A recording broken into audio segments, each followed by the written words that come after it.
Hello, everyone. Welcome back to Move for a Movement. I have with me today the wonderful Betsi Graves, founder and director of Urbanity Dance, Boston-based. Has done so much wonderful work with the company and performing, connecting artists and in the community in various ways. We're so glad to have you here today, Betsi. Thanks so much. Thank you, Catherine. It's great to be a part of this. And yeah, it's such an honor, and I always welcome conversation. We don't do it enough. So it's great to be here and just have a conversation with you. Thank you. Yeah, all the conversation is my ethos. Yeah, so I love Urbanity's mission statement, like with all of my heart. Urbanity exists to inspire, engage, empower individuals and communities through the art of dance and movement. So I'm curious about how that evolved, how that took shape, and also why for you and the main people you work with, the people in the company, that is so critical, that's something that's your mission. Absolutely. I really believe that a mission has to be like living, living words. Like it can't be something that just, exists on a wall or exists on a door. And the people within the organization, so not only the employees, but in our case as a nonprofit, our board members and our neighborhood, the people that participate in our programs, like the mission has to be living. Like it has to be something that we live and breathe every day. So I guess first and foremost, it's something that we revisit. We revisit a few times a year. Like, do these words still carry the same meaning? Because as we know, our culture and our world is evolving, and words change and the meaning of words evolve. So when we came up with this mission statement about 8 years ago, it was really a collaboration between stakeholders at the time. So for us, it was staff members, board members, community members, and we really had a list of words. When we chose those three verbs, inspire, engage, and empower, we had a list of like probably 100 words and just trying, it definitely was not just me, and ended up being a lot of votes and a lot of discussion and a lot of heated conversation. But really we were choosing three words that for us we felt like were action words for each pillar.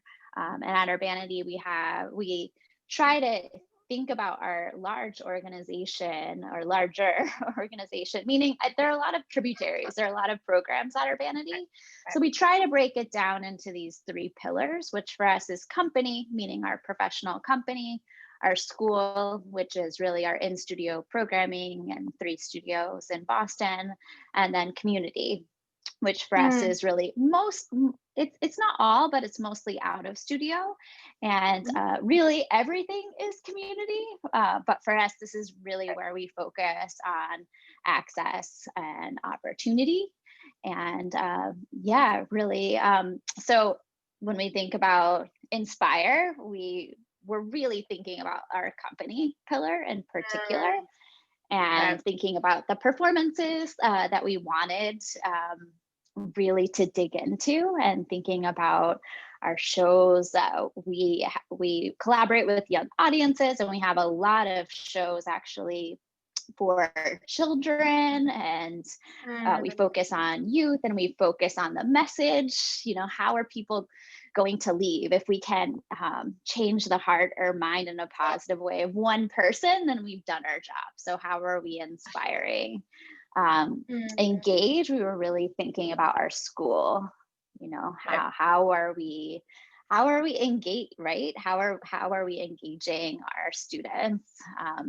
And then empower, we were really thinking about our community. I really think that especially, I feel like every year there have been more and more bridges across. So it's not as siloed.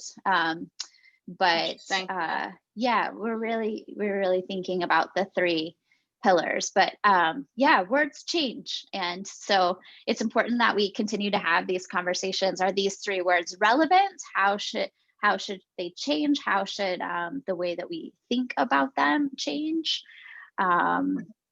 Yeah, and then every single word was important. Like we added in movement instead of just dance, because a lot of our board members especially were thinking about accessibility, and there we could have an entire day-long conversation about this, and what is dance, and but it's more about the public perception and the stigmas that still exist, and the hope to really be as inviting as possible. So broadening it to include movement, I think has helped some people. I think about my Dance with Parkinsons, the Dance with Parkinsons community that we have, and a lot of them were so intimidated by the word dance. And so opening it up to movement, it's like, this could just be, like a gym class. This is, is this really that different than your yoga class or your boxing class? So it's, I think, helped to broaden and hopefully welcome folks that, may be intimidated by that word. Yeah. So every single word counted. Right. Yeah. And the public perception of that, if a key part of the work is reaching out to communities, right? So it's that give and take. So what you're presenting has to have that accessibility as well. Absolutely. Yeah, absolutely. Yeah, I think that we think about all the time. And I think it's especially the last couple of years, like, what types of programs are we offering, and how are we having those conversations with our neighborhood and our community, right? Because we might think one type of program is helpful or is desired, but in fact, if we're not having those conversations, and we're not actually like actively, well, one, represent, like making sure that our teachers and our staff all the way through our board members actually like represent the neighborhood that we live in, right? But 2, are actually like having those conversations and actively collaborating with neighborhood members. Like, we have to make sure that the programs that we offer are actually those that would be not only beneficial, but also desired. So thinking about that a lot too, when we think about our mission statement and how we are building the programming that we are, making sure that these are programs that are actually wanted, which is super. I mean, dance, we have so many options, right? With styles, within like the styles that we offer, with the curriculum that we teach, with the teachers that are teaching. So it's I definitely feel at Urbanity that we have to really broaden the scope of what that can look like, and we need to make sure that we're actively having conversations, so that we're offering programs that will actually be wanted. Right. I love that. It's that saying, I think it goes, anything about us without us isn't for us. Yeah. Right. So it's that element of who's in, who is leading these conversations, who's involved in these conversations, saying this is for you, right? That can be an element of white saviorism. Absolutely. Versus the collaboration and conversation of like, here is this thing that we want to be in with you in community. Right. Yeah, I think about that a lot. I love this saying, all are welcome. I think that's like, I often think, okay, we need to just like paint this all over our windows, all are welcome. And that's great. And that's a beautiful sentiment. I have a 1-year-old daughter, and we read a book every night called All Are Welcome. It's just so sweet and so beautiful. But I've heard recently just this idea that all are welcome does not equal this program was made for you. And so I'm right. thinking a lot about, I think that's similar to what you just said as well.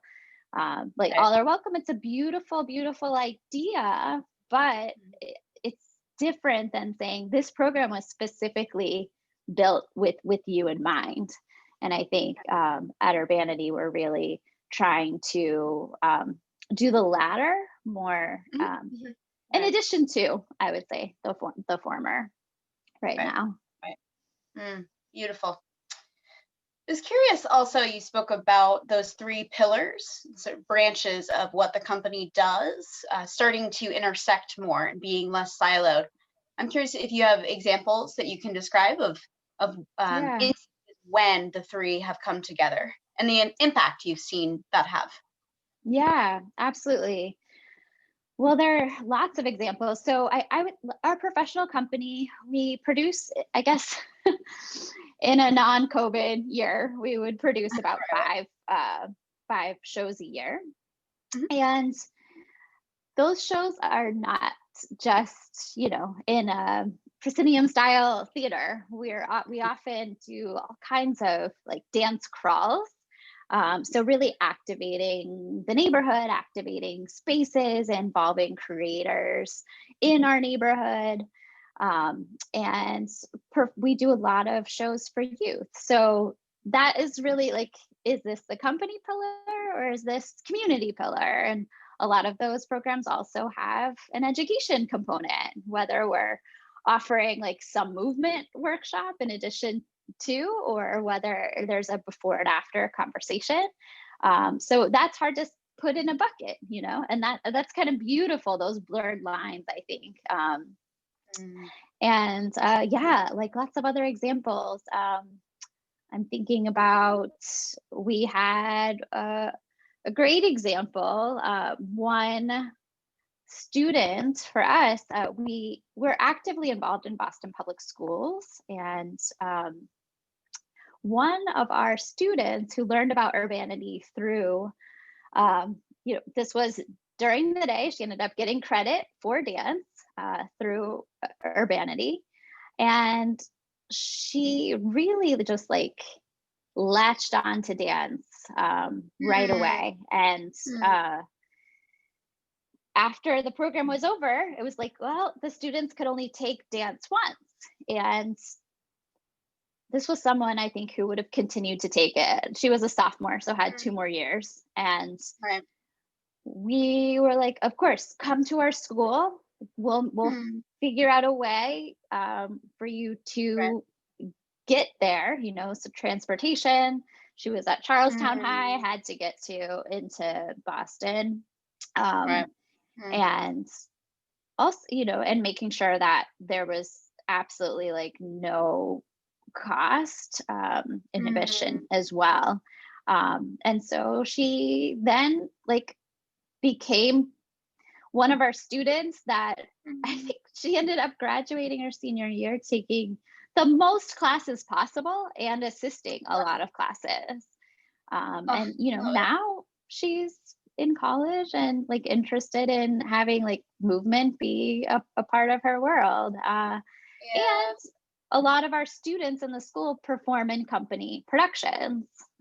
So she performed with our company. Our dancers, who are professional dancers in the company, were also her teachers in the school. So there's all these like beautiful, I think, intersections, and like I really, our education director Leilani Ricardo has this idea of it being like trellises in a garden.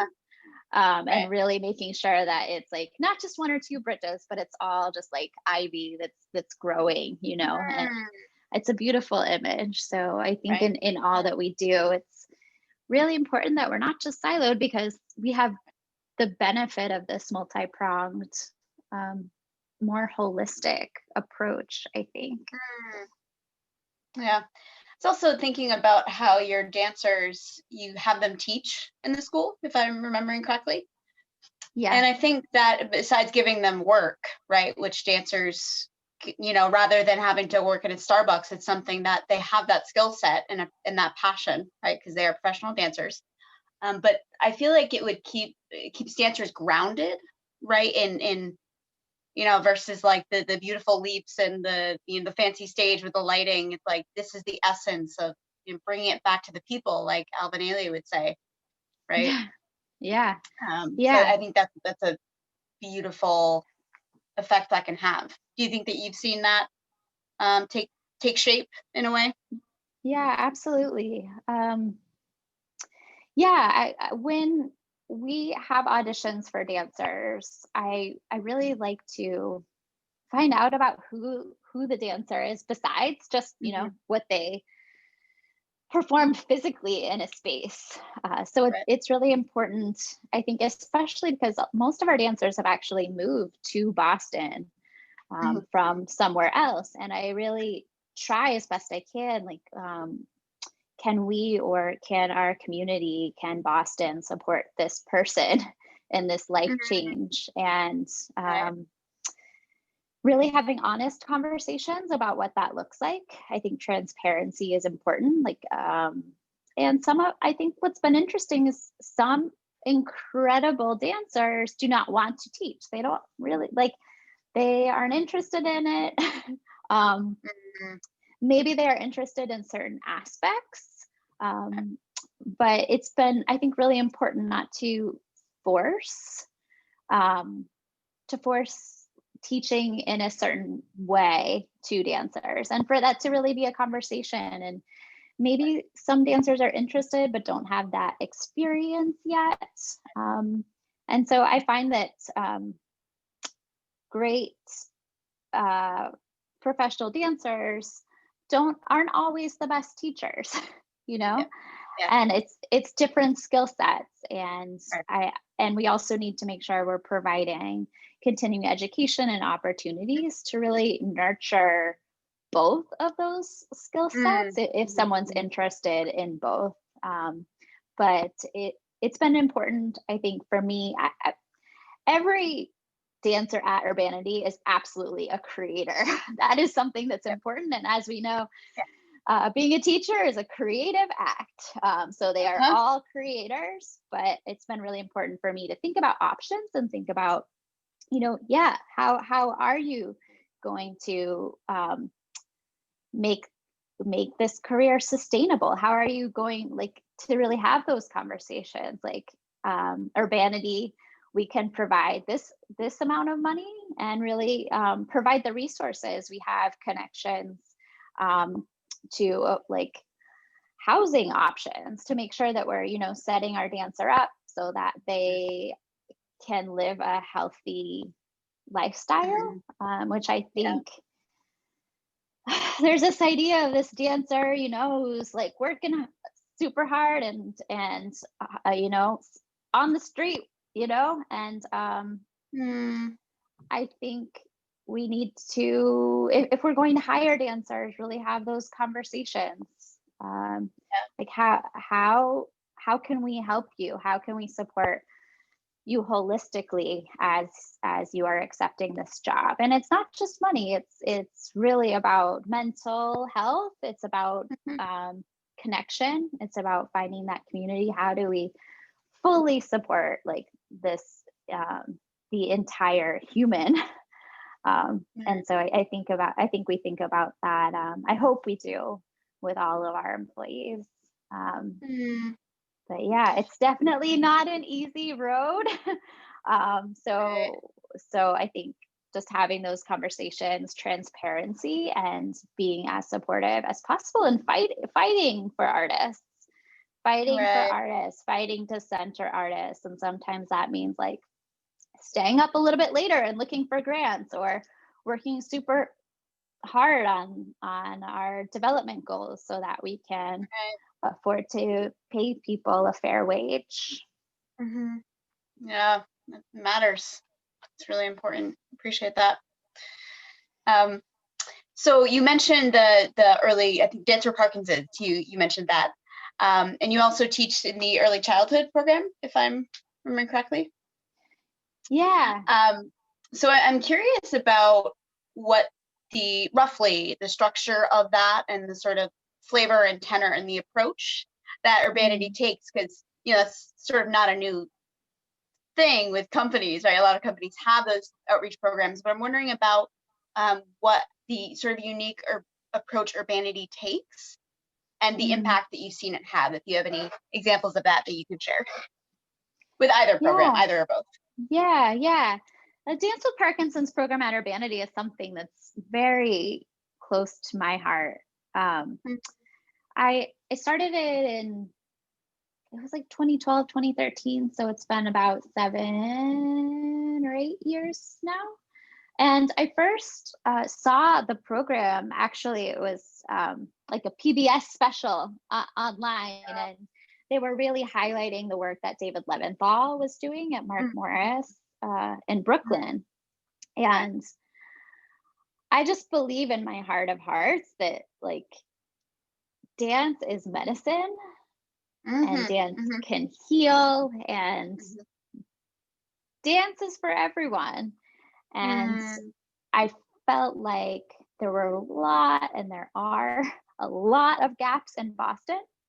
And I particularly right away, before Urbanity was a thing, really noticed the gaps in Boston public schools and the gaps with elders. I had some experience actually teaching in Boston public schools, and the teachers would often say, well, this is our only chance to do phys ed or art all year. And it would just like broke my heart to leave.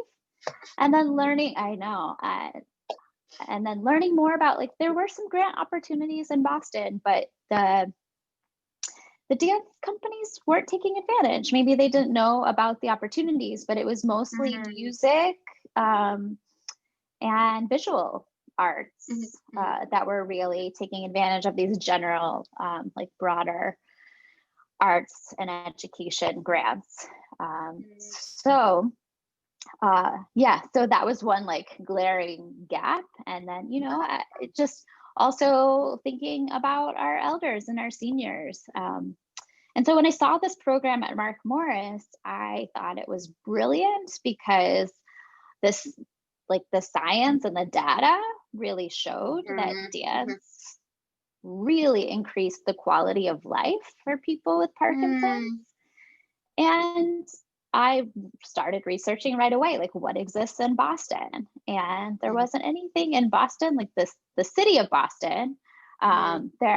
There are some programs, there's one in Waltham, and there are some out in the suburbs, but none that were actually easily accessible by public transportation that were in Boston. And so quite often, if something doesn't exist, do we have that bandwidth to be able to try it? And sometimes that's not me, actually, it's just connecting the right people to try to make a positive impact. And so I emailed David, and he has been a mentor of mine now for 8 years. And I cannot take credit for inventing this idea. It already exists, and it's been, I think it's about almost maybe 20 years now that it's been in Brooklyn. So the science, the amount of research studies that they've done and really showing the impact, it's incredible. So we know it's effective, and we just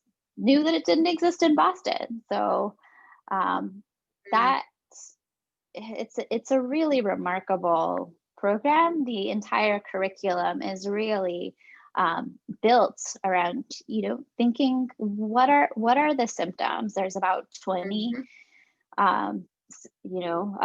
common symptoms, and every case is very different with Parkinson's, but every single exercise is built with the idea to combat these symptoms.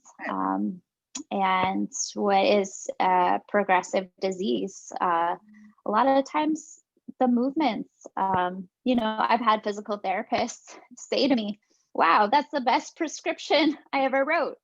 Because now this patient, can move. Sometimes it's very specific, like 45 degrees more in their elbow.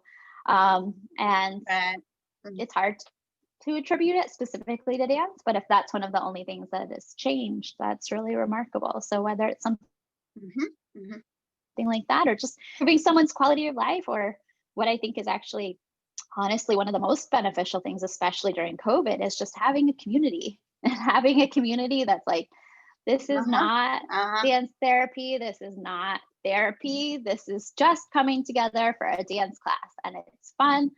And some of the best parts are the conversation that happens during the water break, before Hmm. and after, and just like, hey, how are you? Well, how are you really doing? Hmm. Um, and just that community that has formed, it's just so beautiful. It's often someone will bring something to the group that they're struggling with, and um, Hmm. they have insight and experience that I do not. And so just leaving that space for those conversations to happen, I think, is one of the most beautiful things. Just and that's a good example, I think, of just building community. And I always hope, like, if Urbanity hadn't done it, that someone else would have, because it, like, that type of support, especially when we have a hardship like right now, and now it's like Zooms is, there's still that water break, there's still that conversation, there's still that support happening. It's now more important than ever, because it's such an Right. isolating time, that being able to turn on your screen and see people that you move with and that you care about, I think is, um, gosh, yeah. I think the first two classes, I was probably crying the whole time, just because I was so grateful that the technology existed, that we could still see each other and still check in on each other. And Right.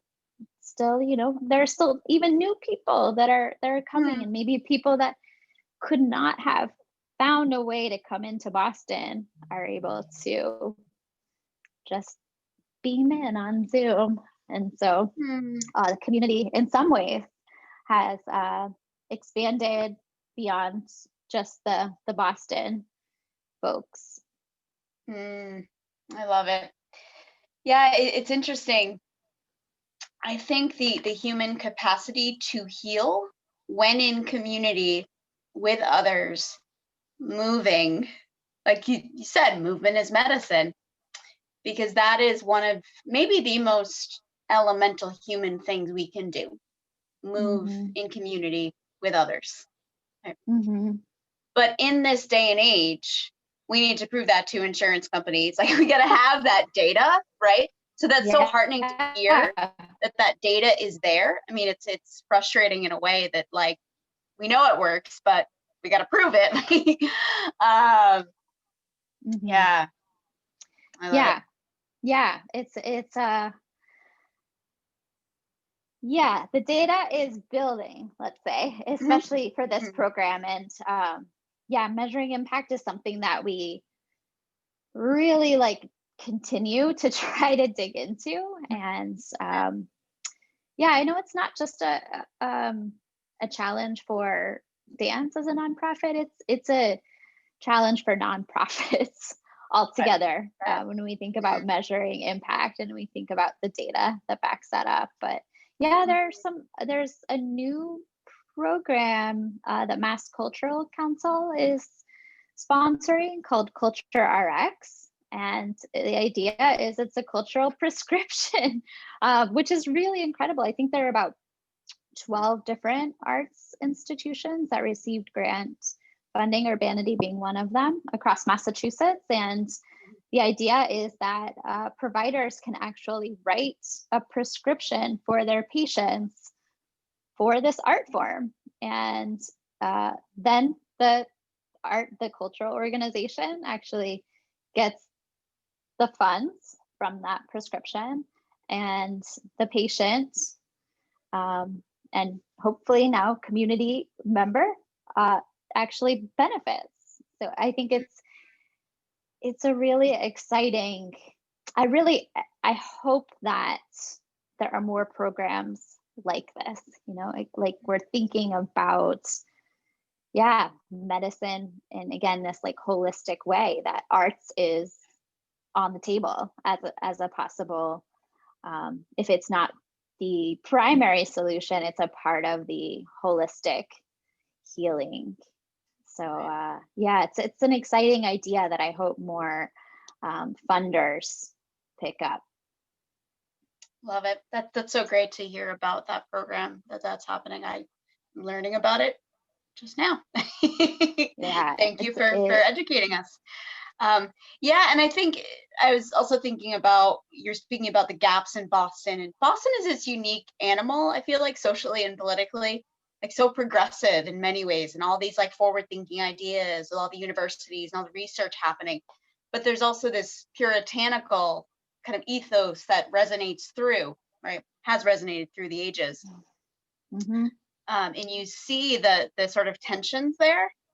And I feel like what you're describing Urbanity doing, and what I just know Urbanity does sort of kind of bridge that, as you've been saying, and bring that progressive ideal that you say it is to a reality. I think that's Yeah. I think that's a special thing. I think Boston is almost more dangerous in some ways because we're not necessarily overtly racist, right? We're not necessarily like overtly homophobes, we're not overtly these things. And so a lot of people are like, not me, like, Yeah. like I doing all the right things. These are my very progressive ideals. So in a way, these systems are actually more insidious in a lot of ways. Mhm. And I think in Yeah. a lot of ways it's more dangerous because it's not out in the open, but the systems are harming people just the same and worse. So I think a lot of the great things about this last year is it's brought it to the forefront. When you think about, the racial wealth gap in Boston, it's absolutely insane. And so we need to really think about equity. And I believe we need to think about reparations. And I think dance can be a part,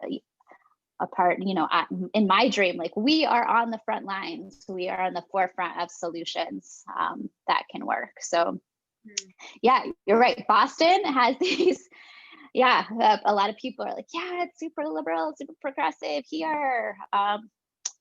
No, if our values aren't actually represented in the systems, which are represented in these larger institutions and the ways of doing things and the philosophy, and of course the money, right? Our money is really our money is actually like where these philosophies speak. So let's look at the budget.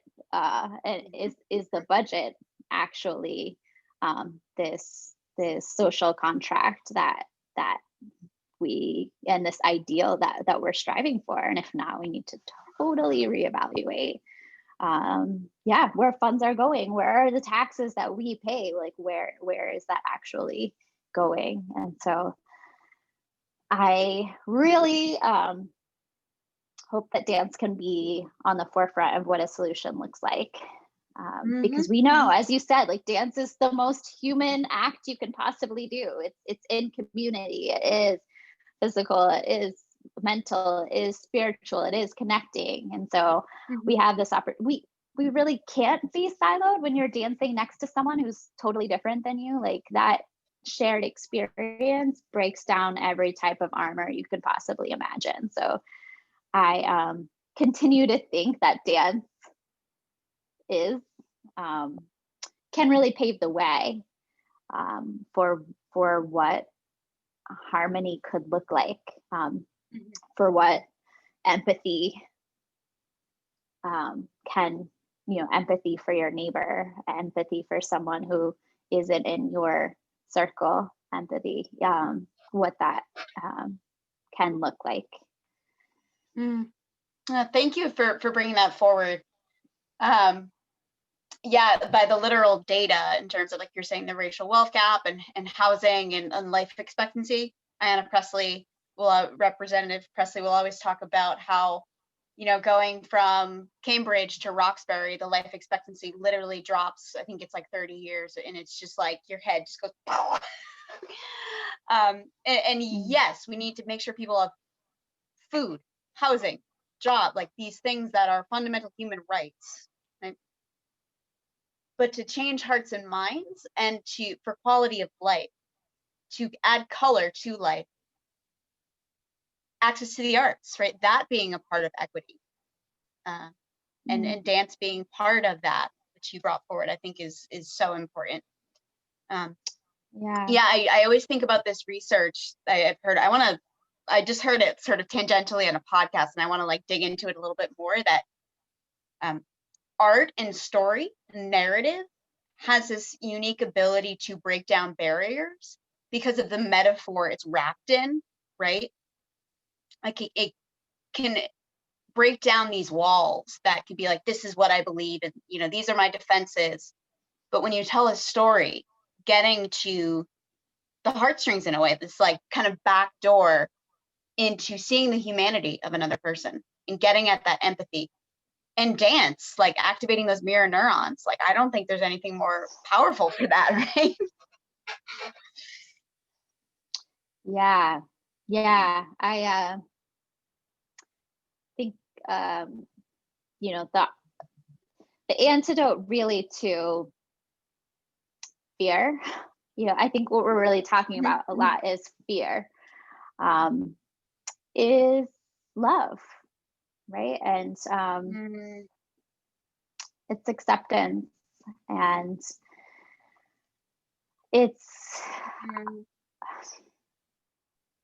really hard to find that if we're only connecting with people that are like us. And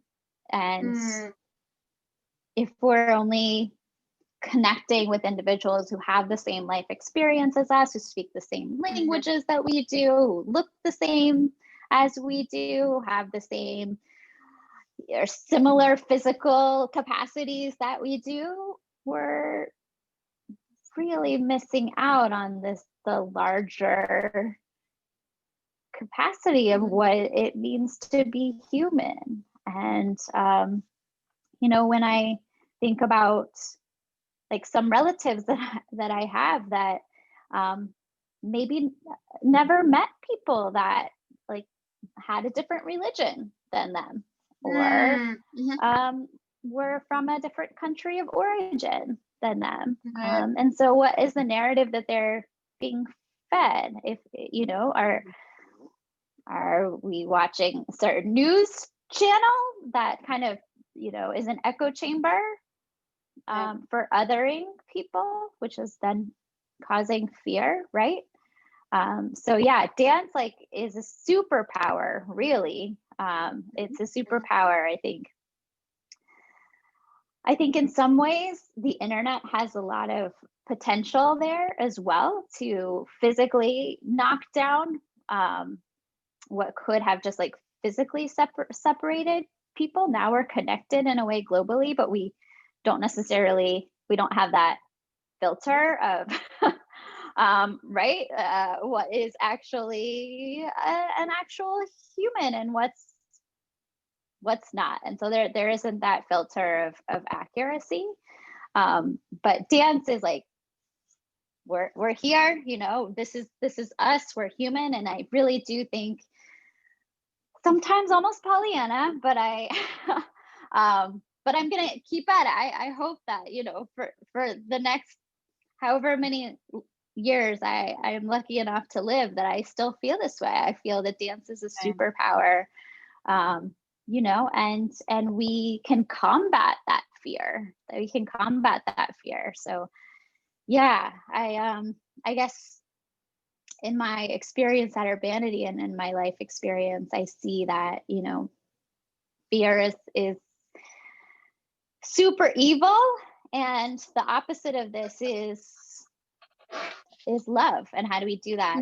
It's acceptance, it's empathy, it's going through the hard work of like meeting other humans and connecting, and having an open mind and a willingness to like have an honest and open conversation with someone that isn't like us, that isn't like me.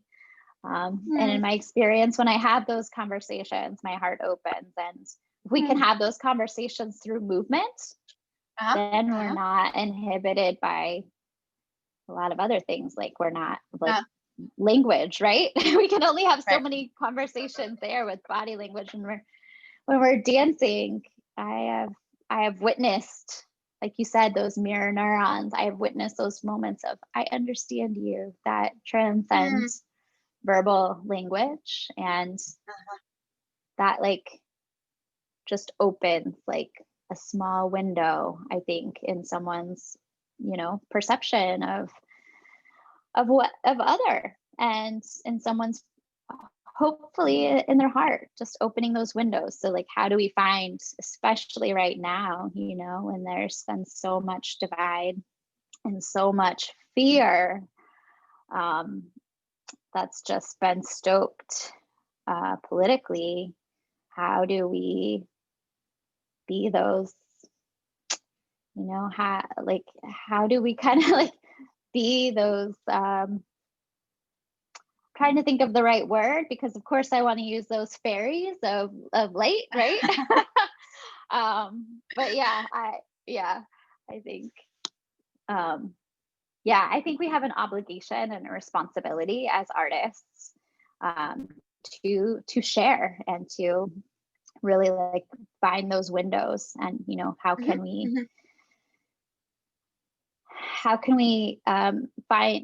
we develop programs and nurture experiences and share narrative that really finds those openings. And it's a hard thing to do, but it definitely drives my ethos for sure. So much beautiful stuff there. I love that. Opposite of fear is love, right? There's so much beauty there, but just that simple phrase, I like wanted a bumper sticker, I don't know, or a t-shirt. So all this wonderful programming you do, and I also want to talk a little bit about Boston Contemporary Dance Festival. Like there's so many things that the company does. I'm curious about, I've asked this of everyone, I'm almost like sick of it, but I think it's important for how we adapt as a field. How has COVID impacted the company in the sense of how have you pivoted, right? How have you kept the heartbeat of the mission alive through this time? Right. I think we were on life support for a while, and now we have like a new heartbeat. We have a new rhythm. So it's interesting. I mean, I was in some strategic conversations before COVID, and my co-pilot, who Stacy Handler really manages the business side of Urbanity, we were really questioning everything, questioning our programs. So often it's like year after year, like we did this last year, we've done this before, so we've got to do it again. And whereas in the beginning, the spirit of Urbanity was super innovative, now it's kind of, it had become like, I think because there was a lot of pressure to continue to hit revenue numbers, it was like, well, we did this last year, we got to do it the same, or we got to do it better, instead of really questioning everything. So I love when Stacy came on board 2 years ago, it was like, let's reevaluate everything.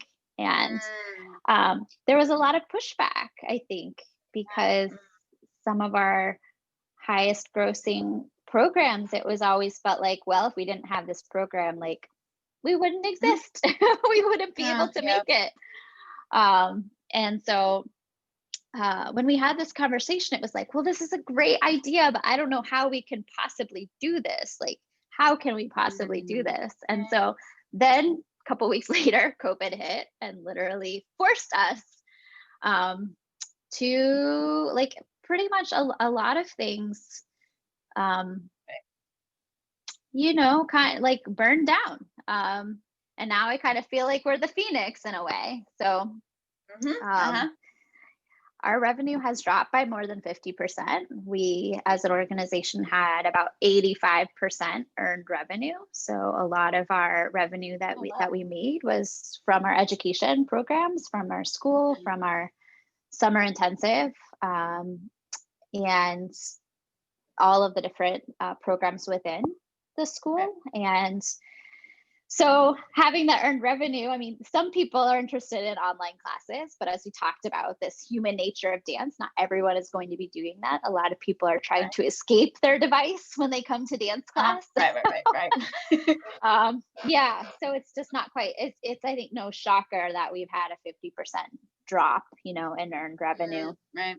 And so, yeah, that's kind of forced these programs that I thought were kind of just like, we got to keep doing this. We've got to keep like earning revenue because it's the way that we're able to do all these other great things that we really care about. And so now we are, I think, really reevaluating everything. And maybe this is a great program, but maybe it hasn't been through enough of accelerated equity lens that we really need it to. So our summer intensive is awesome, but not everyone can afford $2,000, you know, to come in and Boston and take all of these classes. So this year we're offering a lot more need-based and merit-based scholarships. So, and we really like that program was pretty much knocked down to the floor. One of our highest grossing programs. That's just an example of something now we're rebuilding, and we're really reimagining what that can look like and what it really needs to look like.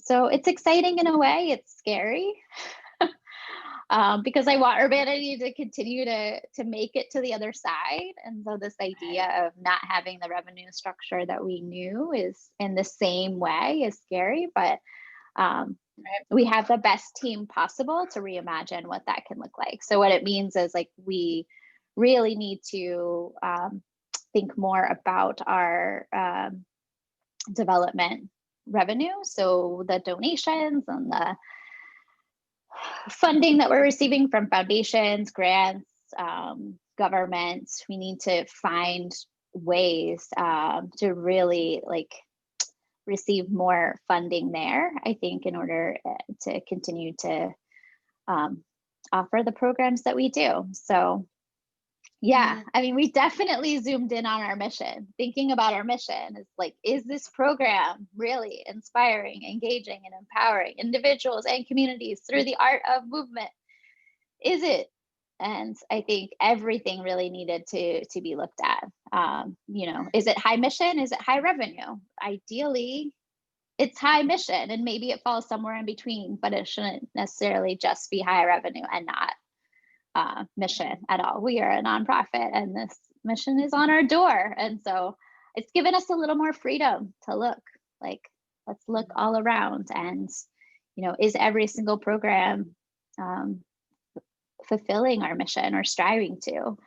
And if it's not, like, we really, now is a good time. We've proven that somehow we're still here. I don't know, like somehow, at least right now, we're still here. And so now is a good time to reevaluate everything. Yeah, I can imagine that's so challenging, but that's so great of you know, that reevaluation. Because I was just thinking about so many ballet companies, it's like they exist because they do the Nutcracker, which I could talk forever about how problematic certain elements of that are, but it's like, we're doing the Nutcracker because, is it because it brings in this revenue? Right? And it's like making the company survive is vital, but so that's really interesting, but I certainly imagine challenging. Let's make it work. Yeah. Like Tim Gunn said, the time of make it work. Yeah, no, absolutely. And I really hope that other dance companies across Boston are experiencing similar moments of kind of like, let's all be the phoenix rising here. Let's, you know, really question what we need to do in order to make Boston dance and the Boston dance culture really a better place, and a better place for more people to survive and thrive. So I hope it's, and I don't think it is, but I hope it's not just Urbanity that's kind of taking this moment to question what we do and make it better. I think it's wider from what I've heard. But I think you're being more intentional about that, maybe, or more conscious, maybe, than other folks I'm hearing from. Yeah, I definitely feel like an exciting wave. Like I feel like we're in this moment that has a chance to be transformative, but we can't do it alone. Can't do it alone. All about community. Yeah. What's given you light in this time to sort of start to wind down? What's lit you up in this challenging time?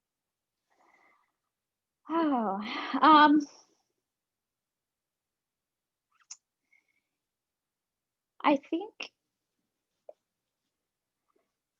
in terms of Urbanity, I think it's very, it's similar to what I've been saying, is like, now that things have kind of like burned down, it's like forced us to zoom in. And I think that actually gives me a lot of light, because it's given me that space to really reflect and to question things. So I actually, like, I could have never imagined this time that's kind of forced us to be, in a way, more insular. It's forced us to slow down in a lot of ways. Like, we haven't produced in the same way 3 of our last 5 performances. So in some ways, like, things have slowed down a bit, and we can breathe a little more, and we can question things a little more. So that is a light. I think it's a light, and now rethinking how we're building is certainly a light. So that's and it's my, like, Urbanity Betsy, like, filter. So like, it's hard to separate my personal world from my professional world. So when I think about, like, the light during this time, I definitely think about what seemed like such a scary thing, of programs that we knew not existing in the way that we had done them year after year. But it gives me a lot of light to imagine how we can be part of a solution, Yeah. So just that ideal, I think, gives me a lot of light. Oh, beautiful, beautiful. What's one thing we can look forward to from Urbanity? Everything is such a question mark. So much in flux and transition. But what's one thing we can look forward to? Well, I think it's funny. So we incorporated as a nonprofit in the fall of 2011. Nice. So we were really going to use this season, which we say, like, September through June. So like the 20 to 21 season as our 10th year. Woot woot.